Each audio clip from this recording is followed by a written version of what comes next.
Hey, I hope you guys are doing well. In this video, we're going to be looking at Nikola Motors, or NKLA, also or previously under the ticker symbol VTIQ. That switched over on June 4th. Nikola Motors actually rang the bell over on Wall Street as they had changed their stock through that reverse merger. Now, if you're not familiar with Nikola Motors, they are mainly a hydrogen fuel-based automotive company that has yet to produce any vehicles for the market, yet it has a higher market cap than Ford and Chrysler, only by a few billion, but that still blows me away.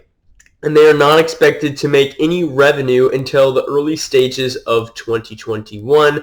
Now, the big deal that they have is with Anheuser-Busch, and while it's still in the works, it's looking to be about a $10 billion deal with them. So that is really a big chunk of news that helped them along on this journey all the way up here to about $70 as we closed out today. But nonetheless, I want to dive into this chart. I also want to talk a little bit about what's going on with NKLA, as there were a lot of investors, insiders really, that were able to get into this stock at $10 a share, and they have about 45 days after, or 45 days following that initial investment, that they have to wait before they can exercise the selling of those shares. That puts us around mid-July, but they can actually, depending on when it comes out, when they're able to exercise the warrant, it can be before that mid-July price point. So with that,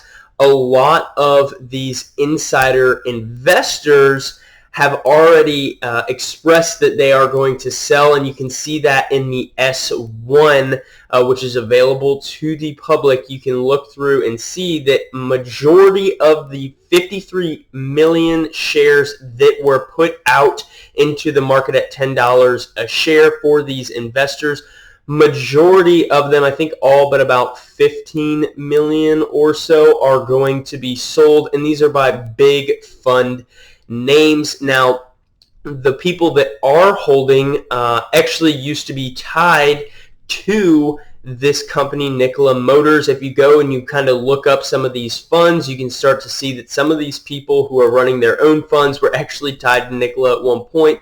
So maybe there's a reason that they're wanting to hold. Maybe they've got ties to the company still. There's also another fund that is holding, I think, about 1 million shares, and they have their price target set at about $79 a share. So maybe another reason is they don't want to look a little bit phony when they sell out their shares below $79.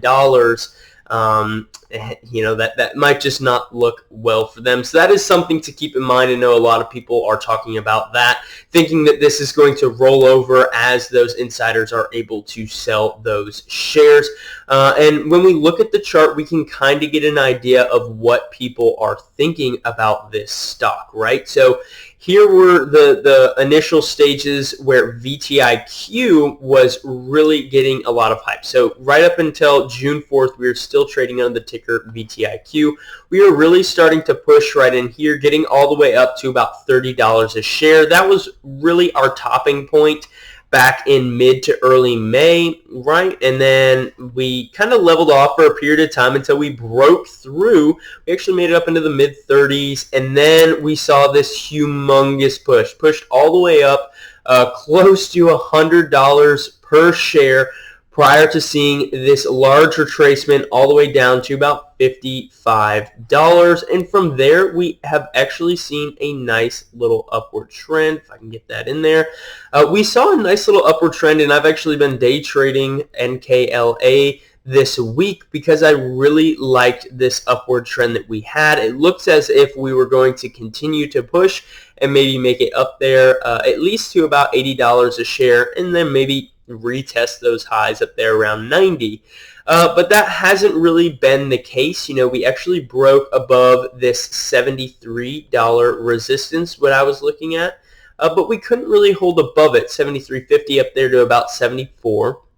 But we really couldn't hold above it, and we had this nice little upward trend. And as we poked above it, I thought that maybe we would at least hold, or we might have a nice little push up towards 80.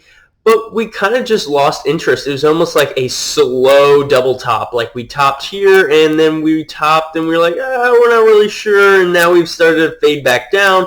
And we actually had a really weak close today, which kind of leads me to the side that, this could be headed lower with the fact that we didn't see a big push through, along with the potential that this could see a big swing to the downside if a lot of people bail out when they are able to exercise the selling of their shares, right? So again, here's what I was really looking at, this nice little upward trend consistently making higher lows, pushed through, right, all the way up here to about $75 a share yesterday morning, dipped down from there, saw a nice push again, sold back down, and then today you can see couldn't hold above 73.50 as we moved into the final hours of trading, and we sold all the way back down here to $71 a share. Now, it's not like this was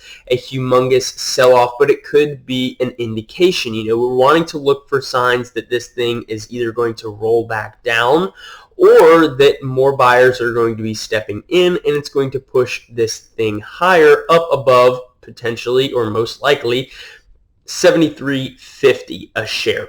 And to me, this was a pretty negative sign. We can move it in a little bit closer here on the 5-day, 5-minute.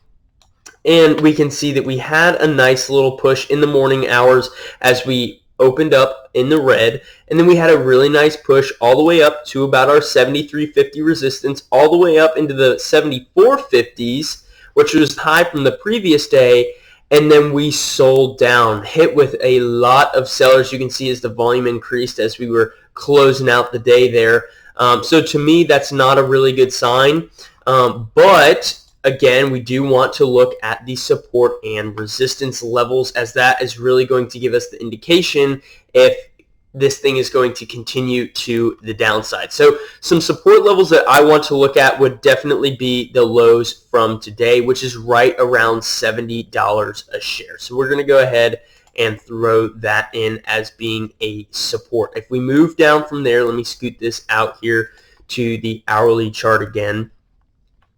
If we scoot this out again, zoom it in right in there, at that point, if we were to start to break down from there, we would start to make lower lows. If we cracked into the 60s, at that point, I think that we might have a lot of sellers starting to get in and push this thing lower. The premiums on these puts are actually astronomically expensive. They're like Tesla priced puts. They're very expensive, and when you look at the same call option for the same strike price, it is like half the price of a Nikola put at that strike price. So you can see there that there's a lot of demand for these puts, even with the super high premium, or that's what's driving the super high premium.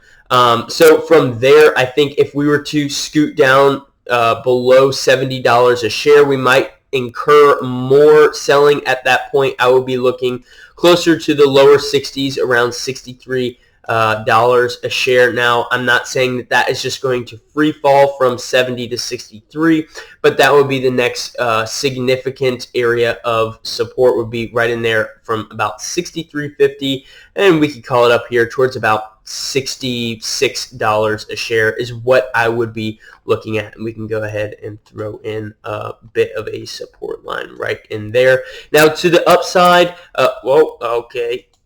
to the upside, I thought that this thing really had a lot of potential. That's why I was day trading it. I thought it had some pretty consistent momentum to the upside, and I was ideally looking at about $80 a share, and I would have had my my shares to be sold just below 80, just in case we weren't able to make it up there. But I was looking to see if we could poke up to 80, really wanting to see it push at least to $76 a share, as that's where we initially had some sellers back in here, or we had a little bit of support, and then once we broke down through it, we continued down.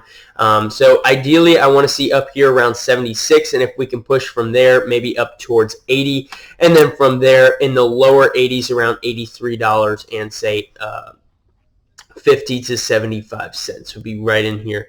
And I think if we start to see a lot of momentum, we could push and try and go for another high or make it just below another high before pulling back down and consolidating. That is just a pattern that I've seen as we've made these really big run-ups, consistently consolidating for a period of time and then trying to make another run for a high. I'm not saying that's what's going to happen.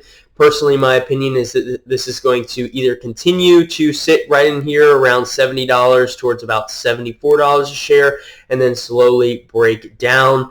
But nonetheless, I think it's really good to work through a stock and understand what's going on, not only in the charts, but also in the fundamentals of the stock, so that you're not blindsided by a big decline. So I hope you guys enjoyed this video. If you did, leave a like, leave a comment if you think that there's something that I missed, or there's another stock that you would like for me to go over. With that, I will catch you guys in the next one.